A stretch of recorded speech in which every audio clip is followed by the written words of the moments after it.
போட்டுக்கலாம். F concept பார்த்தீங்கன்னா அது ரொம்ப சிம்பிள் தான். ஏன்னா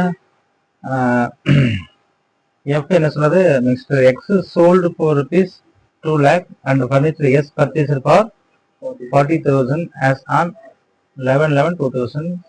இந்த சேம் கான்செப்ட் தான். கிட்டத்தட்ட 80,000க்கு ஓப்பனிங் இருக்குது. பர்ச்சேஸ் எவ்வளோக்கு வாங்குறது?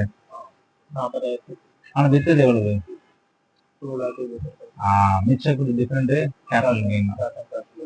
நம்ம அதிலே பார்த்தோம். பி கேசஸும் எஃப் கேசஸ் கிட்டத்தட்ட ஒண்ணுதான். எனக்கு விற்கிறதுக்கு டெப்ரிசியேஷன் என்ன செய்ய தேவையில்லை, போட தேவையில்லை. சார் இப்போ நீங்க கேட்கலாம் அந்த இடத்துல, சார் இந்த இடத்துல வந்து 40,000க்கு டெப்ரிசியேஷன் போடணும்ல, வாங்கிக்கிறாங்கல்ல.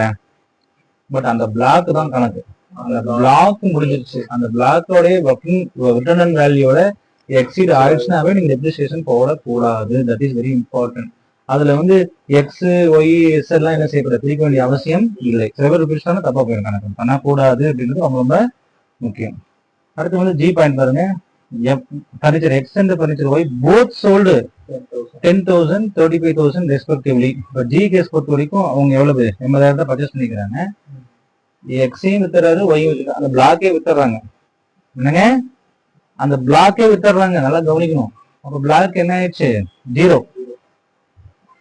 அப்ப 80,000 சேல்ஸ் ப்ரொசீஜ் எவ்வளவு ஆயிடுச்சு? மிச்சம் 35,000 என்ன சொல்றாங்க? இப்ப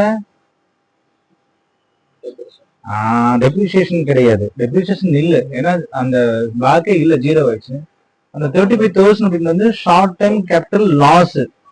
என்னங்க, லாஸ். அப்ப அவன் வந்து 35,000 இண்டிகேட் பண்ணல கிளியரா. ஆக்சுவலி 35,000 என்னங்க, ஷார்ட் டைம் கேபிட்டல் லாஸ். இங்க கீழே போட்டுக்கோங்க இல்லைங்களா? 35,000 இங்க போட்டுக்கலாம்.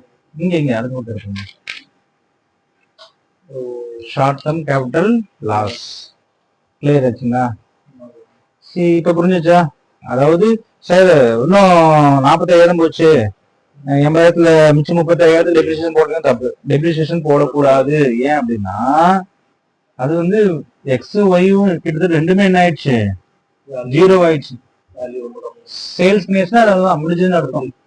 அப்ப அது ஒரு பொருள் அங்க இல்ல, இல்லாத பொருளுக்கு டெப்ரிசியேஷன் போட முடியாது. ஆனா 80,000 மதிப்புள்ளது நீங்க 30,000 40,000 வித்துருக்கீங்கன்னா அப்ப 30,000 லாஸ் தான். ஓகே. அந்த ஹச் பாயிண்ட் வந்து பாத்தீங்கன்னா furniture X and Y both sold for 10,000 and 35,000 respectively as on 1/11/2023. New furniture D purchased for 5,000. இப்ப இந்த இடத்துல ஒரு முக்கியமான குழப்பம் என்னன்னா, சார் 5,000 நீங்க வாங்கிக்கிறீங்க, அப்ப எவ்வளவு இருக்குது? அந்த பிளாக் எவ்வளவு ஆயிடுச்சு? 85,000 வந்துருச்சு. அந்த பிளாக் என்ன ஆயிடுச்சு? உடனே இப்படி சொல்லிடக்கூடாது.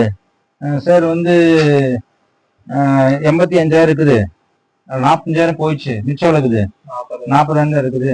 நீங்க தானே சொன்னீங்க எக்ஸ் பிளஸ் ஒய்ன்னு சொன்னீங்க. இப்ப எக்ஸ் வந்து எக்ஸ் ஒய் 0 ஆயிடுச்சு. அப்ப 35,000 வந்து நான் லாஸ்ட்ல காமிச்சிட்டு மிச்சம் ஒரு 5,000 டெப்ரிசியேஷன் வந்து போட்டு 500 நான் காமிக்கலாமான்னு கேட்டா தட் இஸ் ஆல்சோ ராங். இப்படி செய்யக்கூடாது. அப்படி மிச்சம் என்ன செஞ்சிடக்கூடாது, செய்யக்கூடாது. அப்படி அது வந்து அவன் எப்பயுமே என்னதான் பிளாக் கான்செப்ட் தான் வரான். என்னங்க, அப்ப 80,000 இருக்குது, 5,000க்கு நீங்க வாங்குறீங்க, 85,000 நீங்க எவ்வளவுக்கு விற்கிறீங்க? 45,000 விற்கிறீங்க. இது வந்து எக்ஸ் பிளஸ் ஒய்.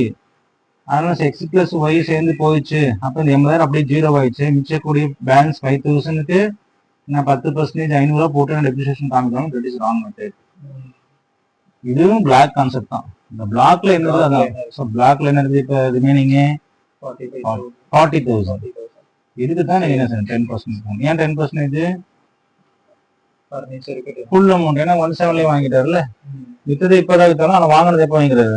17 வாங்கிக்கிறது. அப்ப இந்த பாயிண்ட் உங்களுக்கு கிளியரா விளங்கிடுச்சாருன்னு பார்த்தா ஹச் பாயிண்ட் வரைக்கும் உங்களுக்கு ஓரளவுக்கு என்ன இருக்கும், கிளியரா புரிஞ்சிருச்சு. அடுத்தது நம்ம எங்க போறோம்? ஹெச் விட்டுட்டு IJKLMN நெக்ஸ்ட் கிளாஸ்ல பார்ப்போம். ஓகே.